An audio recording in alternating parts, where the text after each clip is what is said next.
Merci. Je voudrais que vous m'aidiez parce que j'ai trop de mémoire par moment. Vous savez, c'est l'âge qui fait ça. Je vous parlerai tout à l'heure de l'âge, vous verrez.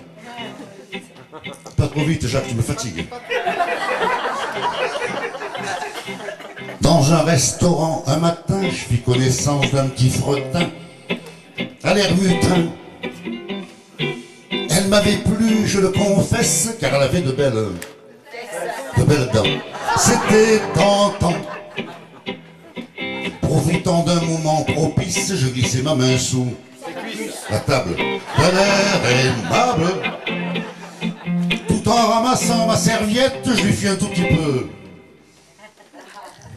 Elle n'ose pas le dire. La cour, ce fut très court. Pendant que je me réjouissais, auprès de moi la fille commanda un autre plat.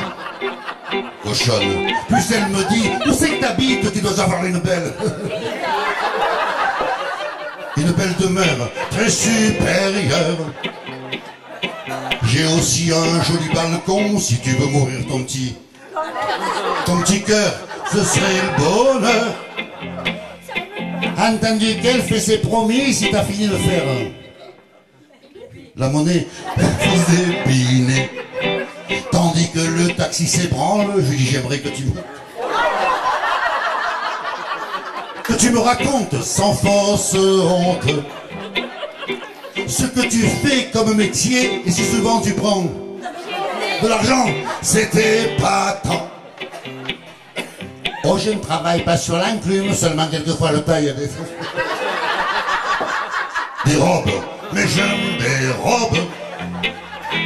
Car dans ce métier, on se dispute et je préfère faire la modiste, c'est plus artiste. En arrivant au Batignolles, elle me prit par les roues.